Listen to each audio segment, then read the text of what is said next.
ကျွန်တော်တို့တိတ်မုံနဲ့ခမားတို့ခေါ်နေတဲ့အဖွားကြီးပေါ့သူ့လက်ထက်မှာကြိုက်တဲ့စလောင်းတက်အတားစီးမရှိ free ပဲကြိုက်တဲ့ channel ကိုဖွင့် NLD ကိုဖောင်းထုတ်တဲ့ရောမင်းကြီးဆိုတဲ့စကားဝိုင်းကိုအတန်ကုန်ဖွင့်ကြည့်အကုန်အေးဆေးပဲစေယုံတက်အခမဲ့ကာကွယ်ဆေးထိုးအခမဲ့ပညာသင်စရိတ်အခမဲ့တရင်ကောင်းကန်ဆာကာကွယ်ဆေးအခမဲ့အသက်မွေးပညာအတတ်သင်ကြောင်းအခမဲ့လာစဉ်ထောက်ပံ့ကြေးတောင်ပေးလိုက်သေးတယ်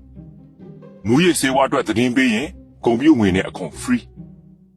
ကိုဝင်ဆောင်ထောက်ပံ့ကြေးက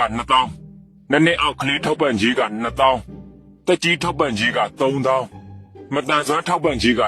2000ကိုဗစ်ကာလမလို့ကိုဗစ်ထောက်ပံ့ကြေးက3000ရတဲ့အပြင်မိုးစပါးချေးငွေဆိုရှင်းကိုဗစ်ကာလအပိုဆောင်ချေးငွေကလည်းရှင်းအရေးချသွင်းဝန်ထမ်းချေးငွေကလည်းရှင်းကာကွယ်ရေးသုံးစိတ် share package အာဆီယံမှာအမြင့်ဆုံးပဲဝန်ထမ်းအိမ်ယာတိုက်ခန်းအပြန်စားပြင်ဆင်ယူပြီးရင်အိမ်ယာကအဆင့်တက်ပဲနေစရာမရှိကျူးဆိုရင်အိမ်အဆင့်တက်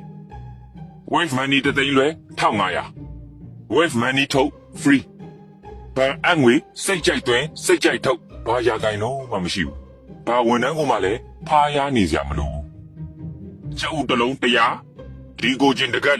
400မက်စတဘူး1000အောက်ဆီဂျင်ဘူး2သိန်းဝယ်စရာတော့မလိုဘူးအောက်ဆီဂျင်အခမဲ့ပါဒေါ်လာဈေး1350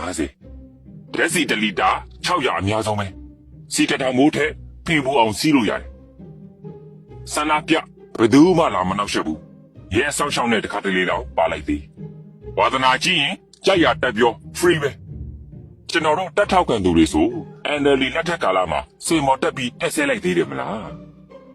ညစီတန်းကိုအေးအေးဆေးဆေးရှောက်လေပြီးကြိုက်ရတငယ်ချင်းအမျိုးအိမ်ဝင်အဲ့စရင်ဆိုတာကြားအောင်မကြဘူးတော့ဘူးဘေးဌာနဆိုင်ရာဝန်ထမ်းကမှလည်းဖားရကြောက်ရွံ့နေကြမလို့ငွေညစ်လူညစ်ရင်အခြေမကြီးတိုင်လိုက်လို့ရတယ်ကျွန်တော်ကတော့တခါဌာနဆိုင်ရာရုံးလေးသွားပါတယ်မြန်မြန်ပြီးစီခြင်းလို့ပတ်စံလေးပေးတာတော့လက်လေးကပြီးမလုပ်ပါနဲ့အတိုင်ခံရမှာစိုးလို့ပါတဲ့ကျွန်တော်ကိုယ်တိုင်ကြုံခဲ့ဘူးတယ်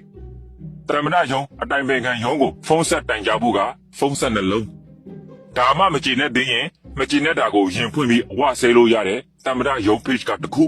အတိုင်ပင်ခံယုံ page ကတစ်ခု personal account နှစ်ခုတော့ပါလိုက်သေးမကြည့်နဲ့တာတွေအခက်ခဲတွေကိုတိုင်ကြားလို့ရတဲ့တရမဏယုံဖုန်းက6လုံးအတိုင်ပင်ခံယုံဖုန်းက6လုံး